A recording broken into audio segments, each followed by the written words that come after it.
It's funny because I still suck at it. Like, and I'm actually kind of glad that I can recognize the fact that I'm bad at it because it means that there's room for growth. Like I'm a very proud person, and it's one of my worst character traits. Like I'm somebody that does not like to ask for help ever. But I'm also somebody that you know the TikTok where it's like, be fucking for real. Like I need to tell myself that, like, Deshaunda, be for real. Like, what do you need right now? And I forgot what there was, like some interview with somebody that went viral in a newspaper, but it was like some celebrity that was like, I don't want to be unhappy for even 1 second of my life. Yeah.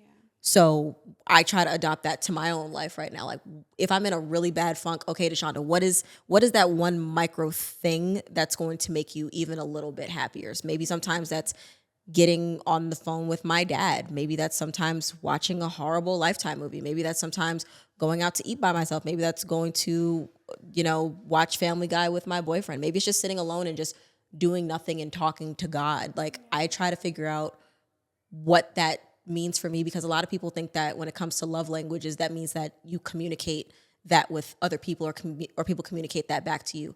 Love languages can also be internalized. So what love languages can I adopt to myself? When it comes to physical touch, do I need to get myself a massage? When it comes to acts of service, do I need to deep clean my house so that my safe space is actually a safe space? When it comes to words of affirmation, do I need to journal? Do I need to write stuff down? Do I need to put sticky notes on my wall? So I try to figure out what exactly I need in that moment because what I may need on a Tuesday at 3 p.m. may be really different from what I need on like a Saturday at 11 a.m.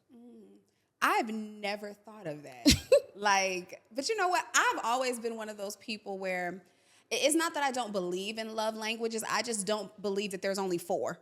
Right. And I don't believe that I can just have one that works for me. Like when it comes to my relationships, I want you to show up in all those ways. I don't just want the gift giving and the acts of service or whatever. So I think when it comes to myself, I've never taken account to see how do I need to communicate with me? How do I need to take care of Jasmine? So you just gave me some homework. Yeah, for sure. Like adopt those in the ways that you would want other people to show up for you. Like I know that, for example, I love giving gifts. That's my number one love language to other people because I know that sometimes I can't physically be there all the time because I travel so much, or sometimes I can't pick up the phone because I'm working. But if I can show you that I'm thinking about you through a gift, I will do that. But some people don't like gifts. Some people like a hug. Some people like, a nice text message in the morning. And I have to make sure that the way that I can show up for them is also by listening to what they need and not just what I think they need. Because oftentimes we show up for people in the way that we think is best for them,